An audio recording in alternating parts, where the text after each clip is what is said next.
Hello and welcome to my easy to understand guide to the TV show Vigil and industry. This video is going to be particularly relevant for you if you are studying OCR GCSE Media Studies, as it's currently one of the set texts on that specification. The set episode for study is Series 1, Episode 1, but with industry you kind of need to know a little bit about the series as a whole, so that's what I'm going to discuss in this video. The series was produced by a company called World Productions. World Productions is a subsidiary of a bigger company called ITV Studios, which in turn is a subsidiary of an even bigger parent company called ITV PLC.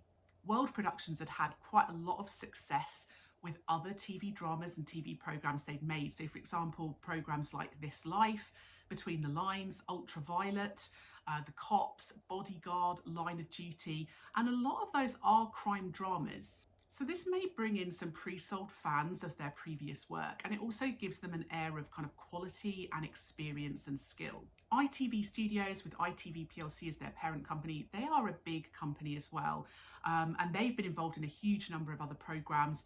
I mean, literally hundreds, but some of the biggest ones are things like Coronation Street, Emmerdale, Agatha Christie's Poirot, Agatha Christie's Marple, and again, you know, hugely popular mainstream TV. ITV Studios, ITV PLC, they're very big, very well known. They're a global company, so they're based in 12 countries. And as of 2021, ITV Studios revenue was £499 million. And ITV PLC's revenue, their income in 2023 was £3.264 billion. So very wealthy, very powerful companies involved, and that's going to give them quite a considerable budget to work with, as well as resources and facilities.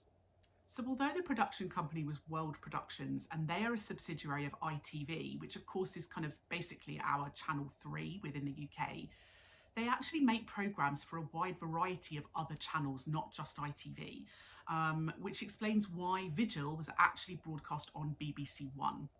BBC is a very big, very independent British company. They are a public service broadcaster, which means they are not commercial, they're not funded by adverts, they're funded by licence fees paid by British citizens. Their remit as a public service broadcaster is to inform, to educate and to entertain. And this show, Vigil, kind of does a bit of everything. It's obviously very entertaining. You've got lots of mystery and thrilling kind of scenes, lots of excitement, drama, tension, the crime element, the murder.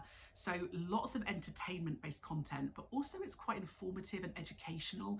It's kind of teaching audiences about the military, about the Navy, about nuclear submarines, about the way the justice system and the police system works.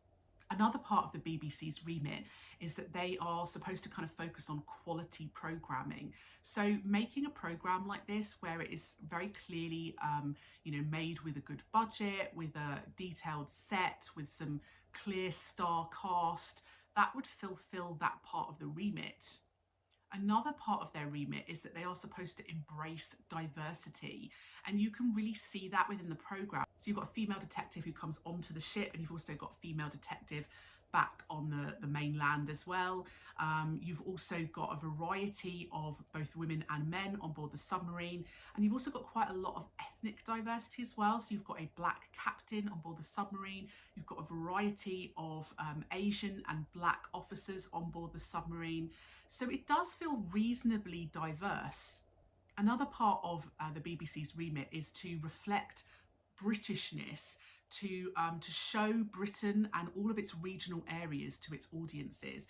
So having this programme with a very British cast set in Scotland really reflects that part of their remit. As well as funding from the licence fees, the show was also part funded by National Lottery funding and Screen Scotland funding. That explains why there's a lot of focus on Scotland, the areas of Scotland, some of the beautiful landscapes there, perhaps to try and promote that area.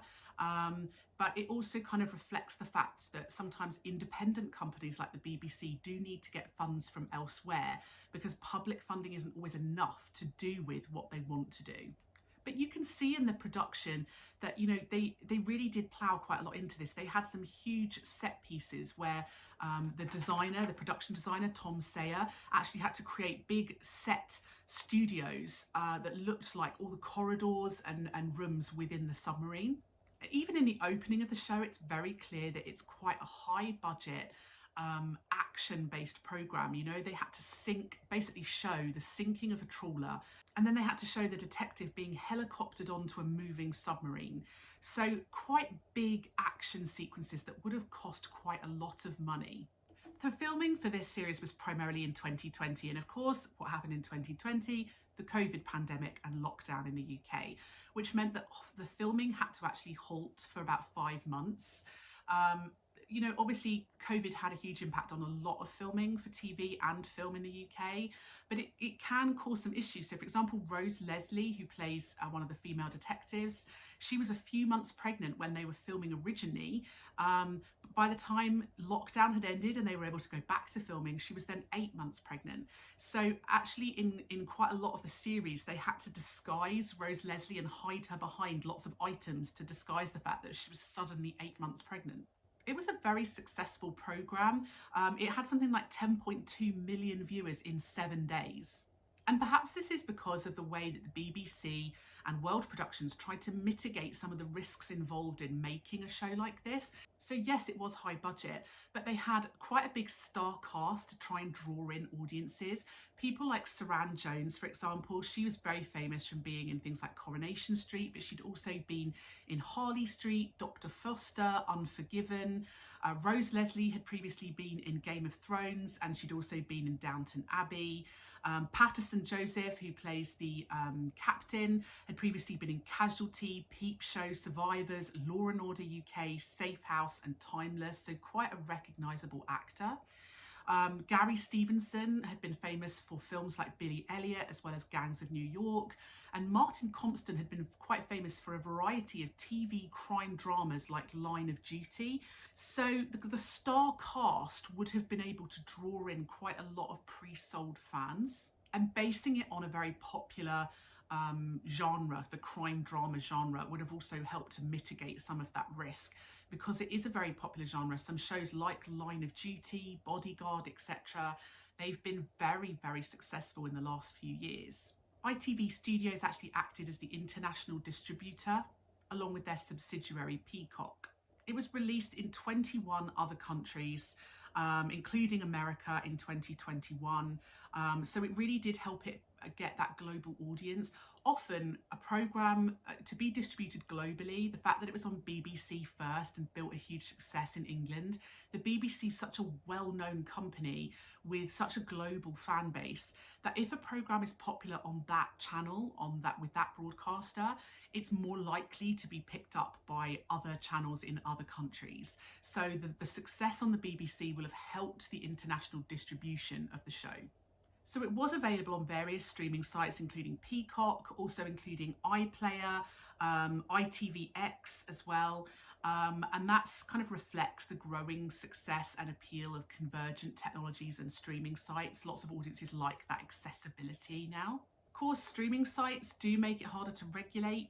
In the UK, traditional TV on the BBC, for example, is regulated via Ofcom, which means that more adult shows, maybe with more violence or more serious topics, are often broadcast after the watershed at 9 p.m, so that it's more for an adult audience.